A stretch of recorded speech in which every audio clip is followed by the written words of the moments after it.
yang lain, termasuk saya lihat ada teman-teman saya dari Gemik-Pola atau beberapa gereja lain.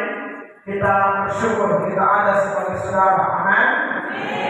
Saya bersyukur buat belas kasihan Tuhan. Saya dihubungi oleh hambanya Bapak Kepal sekaligus Ketua PPD di awal ini untuk bisa ada untuk sekali lagi kami bermitra, saling menopang, saling mendorong untuk sama-sama maju demi kemuliaan nama Tuhan. Amin. Waktu kita tidak lama lagi, tidak panjang lagi. Sejumlah ayat di dalam kitab suci, apalagi beberapa ayat dalam kitab Wahyu, dalam Wahyu 22, ayat 7, ayat 12, ayat 20, Tuhan Yesus berkata, "Aku datang segera." Yesus janji itu saat Yohanes tulis kitab Wahyu di Pulau Patmos, itu kurang lebih tahun 90 sampai 95 Masehi. 90 sampai 95 Masehi, sekitar 1900-an tahun yang lalu. Dan sekarang mulai Patmos, sekitar 1900-an tahun yang lalu, Tuhan Yesus sudah bilang, "Aku datang segera, aku datang segera, aku datang segera." Tahukah Bapak Mama bahwa kalau seorang nabi, seorang rasul, seorang rabi, dia omong satu hal, diulang sampai 3 kali, itu seriusnya luar biasa. Ulang ya, Bapak ya. Kalau dia omong ulang 2 kali, saya sudah sangat serius. Apalagi 3 kali. Itu kalau nabi, rasul, atau rabi, atau rohaniwan lainnya. Apalagi Tuhan sendiri. Amin. Hamba-hamba yang omong sesuatu berulang-ulang, itu serius. Apalagi Tuhan sendiri yang ngomong, itu seriusnya luar biasa. Makanya ketika Petrus jatuh dalam dosa dan Yesus datang untuk pulihkan dia, Tuhan Yesus tanya, "Simon anak Yohanes, apakah engkau mengasihi aku lebih daripada mereka ini?" Yesus tanya berapa kali, Bapak Ibu? Itu serius. Bukan hanya tanya 3 kali, "Apakah engkau mengasihi aku lebih daripada mereka ini?" Tapi dia juga beri perintah 3 kali, "Gembalakanlah domba-dombaku." Itu super serius. Amin. Nah, saudara-saudara yang diberkati oleh Tuhan Yesus, jadi menjelang Tuhan mau kembali yang sudah pasti semakin dekat, satu hal yang perlu kita lakukan yaitu melakukan misi. Amin. Melakukan pemberitaan Injil, penyebaran luasan kabar Injil kerajaan Allah. Sambutan Ketua BPP atau Ketua GSK Indonesia tadi adalah satu dorongan yang kuat. Apalagi di bulan September kita dapat di GSK Indonesia sebagai bulan misi, dan BPDA sudah dipilih. BPD 2 NTT ini begitu menghormati keputusan pemimpin, dan kita percaya bahwa urapan itu turun dari kepala, baru ke janggut, baru ke jubah. Artinya hierarkinya harus jelas. Saya sudah lihat dengan mata kepala orang-orang yang tidak hormat pemimpin, secara tidak langsung dia tidak hormat Tuhan. Jangan harap pelayanan yang berkembang. Karena itu sudah keputusan surga. Dia kasih turun berkat, dia kasih turun urapan, dia kasih turun kemenangan dari hamba-hambanya, dan terus. Makanya saya kalau bikin apa-apa di NTT 1, saya selalu telepon BPD.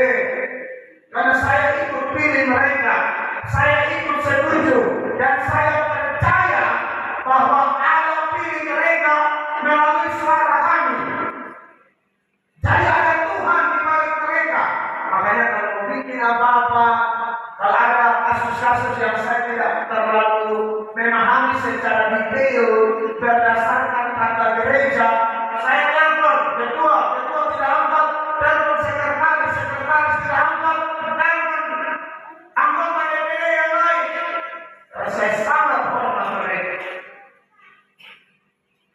Nah, saudara-saudara, di bulan misi ini ada tema yang menarik. Passion for missions. Begitu ya, Pak. Gairah untuk misi atau bergairah untuk misi pekerjaan pemberitaan Injil. Ini tema yang luar biasa dan nats yang menjadi dasar tema kita adalah Yohanes 4 ayat 35. Hari malam ini saya mengajak kita baca dari ayat 34. Mari kita lihat Yohanes pasal 4 ayat 34 dan 35.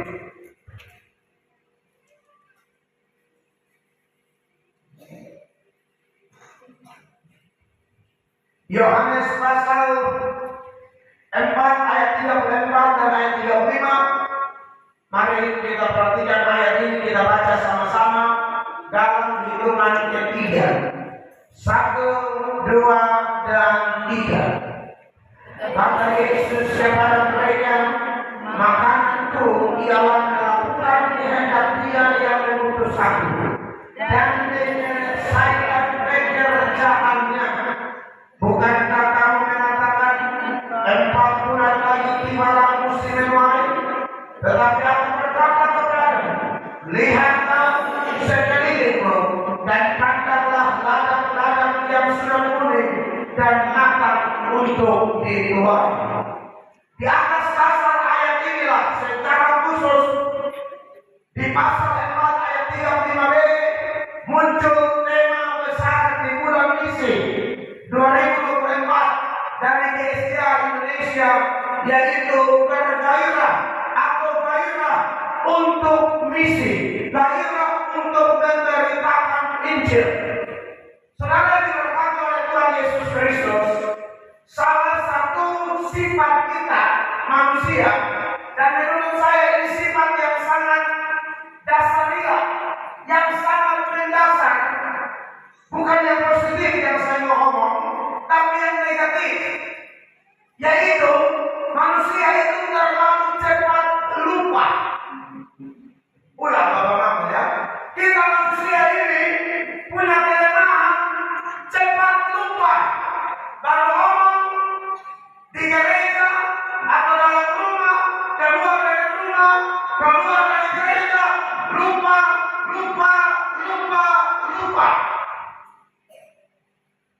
Saya ngomong ini karena dasarnya jelas. Jangankan saya dan Bapak Ibu yang adalah keturunan Adam dan Hawa, bahkan Adam dan Hawa sekalipun pelupa berat. Padahal waktu itu mereka belum terkontaminasi dosa. Kejadian 2 ayat 16-17. Kalau Bapak Ibu baca di rumah, Tuhan memberi larangan yang keras. Semua pohon dalam taman ini boleh kau makan buahnya dengan bebas. Tapi tentang pohon di tengah-tengah taman, yaitu pohon tentang pengetahuan yang baik dan yang jahat, jangan kau makan buahnya, nanti engkau mati. Itu di mana? Kejadian 2 ayat 16-17. Langgar satu pasal, Kejadian 3, setan datang melalui ular. Ular bukan setan, ular dipakai setan. Dan Tuhan juga bisa pakai ular, betul ya? Waktu Tuhan hukum Israel bersungut-sungut, berkata-kata melawan Musa, Allah berkata-kata melawan Musa, kata-kata protes padang gurun yang adalah jalan Allah. Lalu protes itu mana surga? Allah pakai apa hajar mereka? Ular terung. Jadi setan bisa pakai ular, Tuhan juga bisa pakai ular. Ular cuma anak. Itu sekaligus mengingatkan, Tuhan bisa pakai orang, setan juga bisa pakai orang. Makanya ini KKR misi ini, seruan paling tidak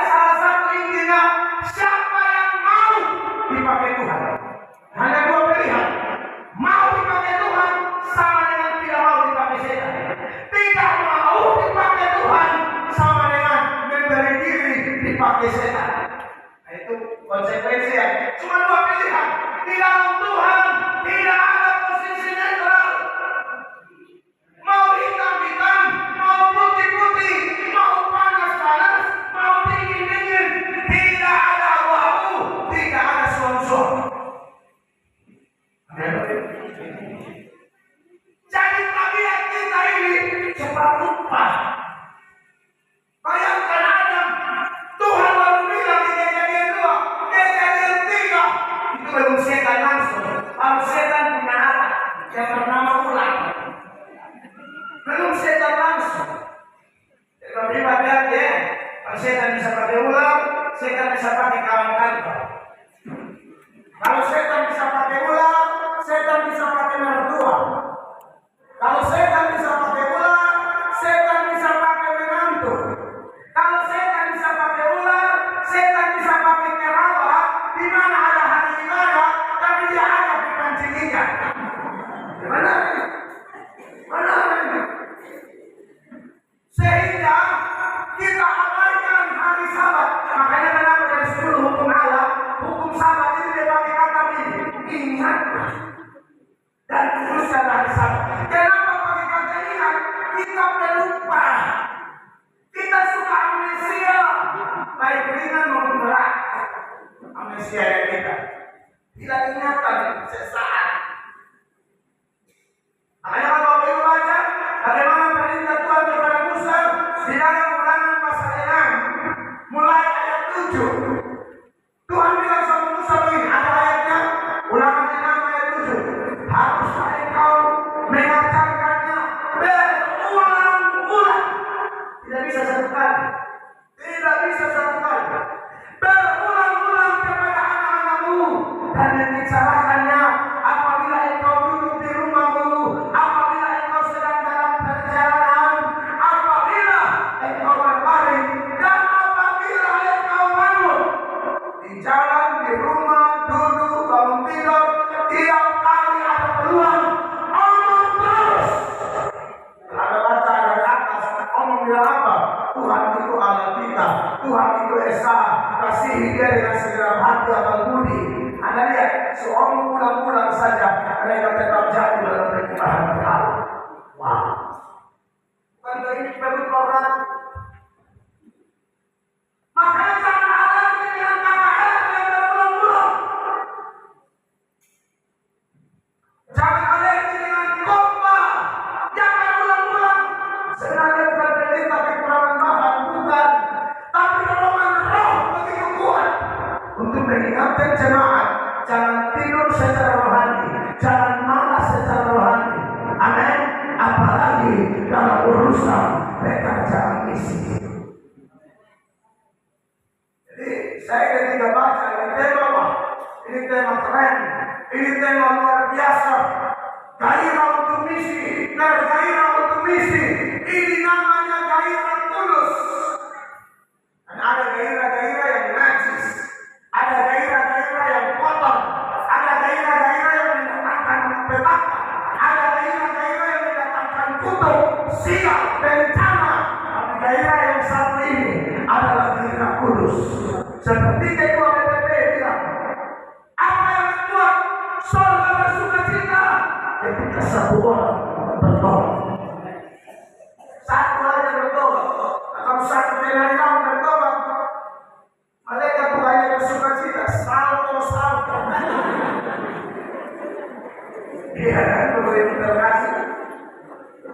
Jadi, saya pikir kalau ngomong ini topik, wah ini topik luar biasa. Oh, harus keluar pada ayat. Pada saya harus makan lagi di atas. Itu bagian Bapak Ibu. Cocok dan sangat saya di sini ya. Nah, dikasih Allah. Mengingat ini topik penting, topik serius, ya, karena berkali-kali juga Tuhan ingatkan untuk beritakan Injil. Dari Maliaki sampai Matius itu ada namanya silent years, masa diam. Kurang lebih 400 tahun, 400 tahun Tuhan tidak utus malaikat, Tuhan tidak utus nabi, tidak ada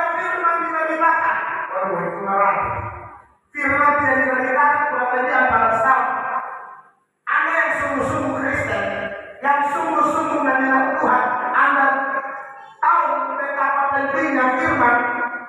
Dan betapa stresnya kita hidup tanpa firman baru satu hari saja.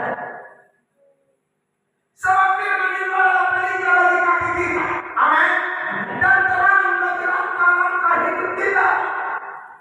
Tanpa firman kita gelap. Saking gelapnya tidak tahu lagi mana istri, mana pembantu. Karena gelap. Saking gelapnya dia tidak tahu mana uang halal, mana uang haram. Gelap. Saking gelapnya dia tidak tahu mana istri, mana pacar. Kalau pacar berarti mesti jaga, tidak boleh bikin kayak seperti istri atau seperti suami. Pacaran harus tulus. Tapi karena gelap, dia pikir sunikah. Masuk lagi gelap-gelap sana tidak keluar-keluar. Kopi pancing tuna.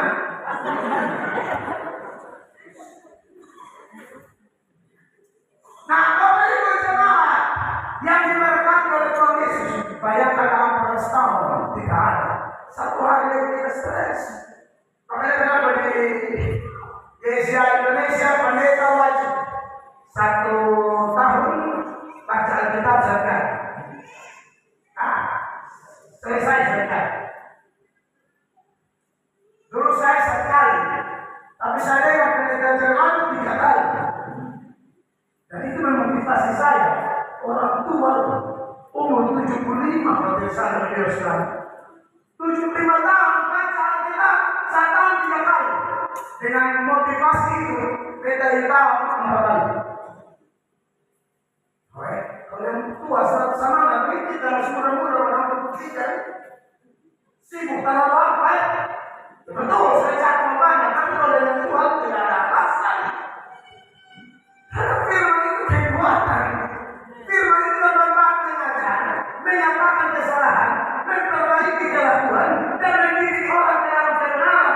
Sebelum Timotius 3:16. Dan itu yang membersihkan hati kita.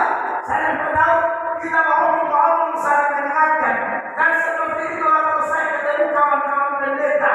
Apalagi pendeta berapa puluh, masa puber kedua. Psikologi, dan itu benar. Itu masa puber kedua. Itu lebih angin ribut. Semuanya pada benar. Makanya sudah tahu masa puber kedua ini dia lebih jahat dari masa puber pertama, yang masa transisi remaja itu lebih jahat. Makanya berapa banyak pendeta bersinah, berapa banyak pendeta seribu, atau ada primisi lain, ada primisi lain, atau ada patient formations, gairah kurus untuk misi, dia lebih urusin jaga muda. Kalau orang-orang yang terbanyak memang, tapi kerajaan yang kuning merah, kuning hijau di kursi yang biru, itu nanti cek ada memang, ada memang kalau bagaimana meluncur, jam 2 pagi bagaimana meluncur.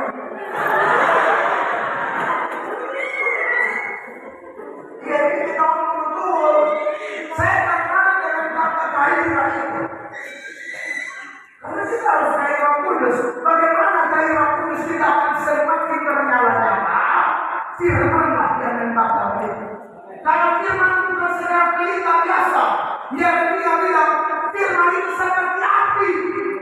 Kalau pelita kan kira-kira yang fungsi terang, dia bakar, dia potong-potong itu dia bakar. Itu firman.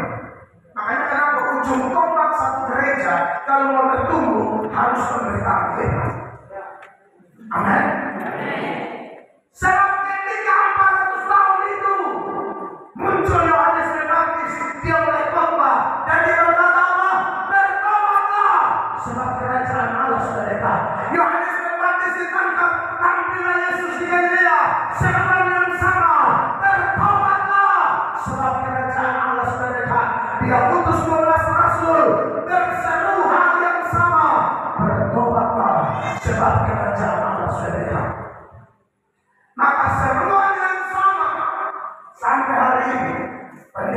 pendeta menyerukan di mana-mana. Karena kalau satu orang bertobat, surga pesta. Amin. Pak, ini luar biasa. Saya ini 2 malam, kita tidak usah buru-buru.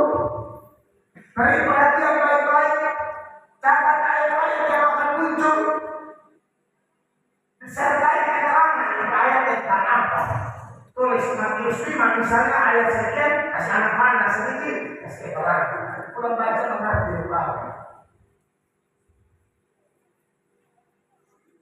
Nah, saudara-saudara, karena ini adalah hal penting, maka saya mau sampaikan beberapa hal berdasarkan nas membuka kita. Yang pertama, saya mau bicara dengan poin gairah kudus melakukan misi menurut teladan Kristus. Itu poin pertama ini malam. Gairah kudus melakukan misi menurut teladan Kristus. Nas membuka yang tidak baca. Yohanes pasal 4 ayat 34 dan 35 itu adalah penggalan dari satu cerita panjang di Yohanes 4 ayat 1 sampai ayat 42.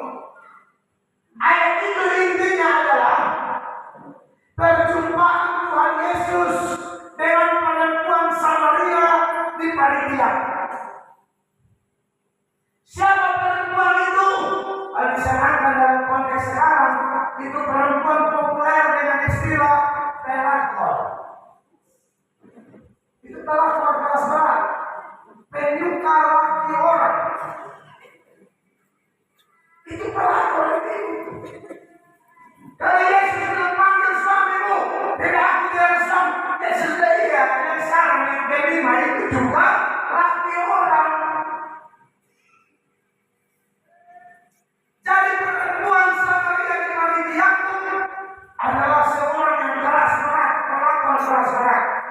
Tapi Anda lihat, sudah pelakor lagi Samaria pula. Zaman itu orang Yahudi tidak bergaul dengan orang Samaria. Rabi-rabi, ahli Taurat, Farisi, imam-imam, tua-tua agama Yahudi tidak bergaul dengan orang-orang begini. Maka menjadi luar biasa mengagetkan ketika Yesus mau menghampiri perempuan Samaria pelacur pelakor. Yesus menembus batas-batas, tembok-tembok pemisah diruntuhkan oleh Kristus. Ini luar biasa. Penginjil harus melayani Yesus. Menginjil tidak boleh pilih-pilih. Amin. Semua jiwa itu berharga di mata Tuhan. Semua berharga. Bahkan orang gila sekalipun. Pernah dengar Tuhan Yesus membebaskan seorang di Gadara atau bagian lain di Gerasa yang dirasuk oleh setan Legion. Lalu Yesus perintahkan setan-setan itu masuk ke dalam 2.000 babi. Bagi Yesus, orang gila punya harga lebih mahal dari 2.000 babi. Babi saya tengok berapa jauh. Yang ada yang menjual babi, coba kasih angka dulu.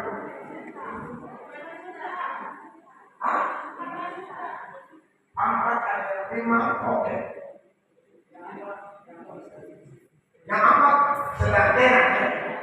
Kalau sudah pada 1,5, saya pernah nonton di TikTok di Papua, babi ada tinggi kayak speaker begini, 30 juta. Papua ada beda. Saya sering jalan di Papua, ya saya tahu apalagi urusan pembacaran adat dia, istilah bakar batu atau apa tuh. Itu babi satu ekor 30 juta. 30 juta kali 2.000 berapa?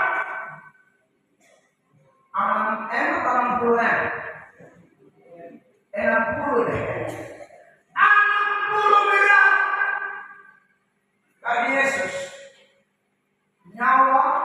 jiwa orang gila itu lebih berharga dari 60 miliar. Termasuk ketika orang mengucilkan perempuan pelakor ini dan menganggapnya sampah masyarakat, menganggapnya orang kotor dan lain sebagainya. Tapi mata Sang Kudus, mata Sang yang punya misi Dei, misi Allah yang turun melalui anaknya itu. Selain dia berkontekstualisasi, Allah jadi manusia, dia lihat lagi dengan manusia siapa yang berurusan. Dia pergi ada konteks di sana. Siapa dulu Yohanes 4 ayat 7? Itu perempuan disuruh bikin apa? Ambil air. Tuhan Yesus mantap, bangun komunikasi terbuka, dia minta air. Ini bernama pelayanan kontekstual. Dari cara membangun omongan saja sudah nyambung. Orang akan ambil air, Tuhan minta air. Ini ayat bilang begini, maka datanglah seorang perempuan Samaria hendak meminum air. Kata Yesus kepadanya, berilah aku minum. Anda baca sampai habis, dia tidak jadi minum. Ini hanya acak omong. Kita larang. Makanya kita itu tidak boleh terlalu anti politik. Tidak boleh. Tahu-tahu sedikit. Nah ini bagaimana? Di alurnya dari bapak itu bagaimana? Karena bapak-bapak kan itu bicara. Nah di sini bapak-bapak yang tahu firman masuk. Kita berdoa saja. Sudah masuk ya? Kalau sudah pakai kata berdoa saja, ini sedang menggiring orang supaya jangan berkelahi gara-gara politik, jangan sebarkan hoax, jangan ya black kampanye hitam, jangan. Sebab tidak perlu pakai putusan Allah yang ada menambah sial bagi kita yang sebarkan hoax. Kita sibuk sebarkan hoax, kita sibuk kampanye hitam. Tahu-tahu orang yang kita serang, orang yang menjadi sasaran hoax kita, ternyata Allah pilih dia diberkati Lucia. Apa yang kau takut? Itu yang kau tuai. Ada Tuhan yang baik masuk dan berdoa saja. Kita harus berada. Ya toh? Kita mau contoh sama saya kebetulan dan tidak. Dan ini manis apa? Pasti sudah ada satu di hati Tuhan. Sudah pasti. Itu kan 5. Wali kota kan 5. Gubernur kan 3 toh. Sama saja. Itu orang Kristen. 50 meter gereja, 100 meter gereja, 200 meter gereja. Masih bisa ya, ada kepahitan, ada dendam, ada masalah dalam politik. Iblis lu iblis besar. Amin. Sama aja. Tidak tahu berdua diri, jangan apa yang kita seorang Kristen pelayan pendeta dengan orang, hati-hati. Metode setan dari dulu, dari apa yang dipakai oleh Belanda, namanya Divide et Impera. Adu domba itu mana? Di A dia kasih jelek B, di B dia kasih jelek A.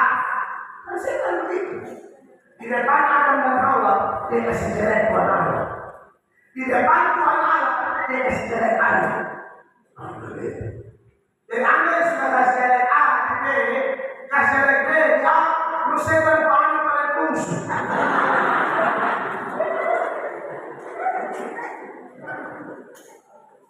Jangan ngomong energi. Pernah baca ayat yang mengatakan hidup dan mati dikuasai ikan. Siapa suka mengenalkannya akan memakan buahnya. Amsal 18 ayat 21. Supaya hati-hati pakai itu mulut. Amsal 18 ayat 21 baca sama-sama. 1, 2, 3. Hidup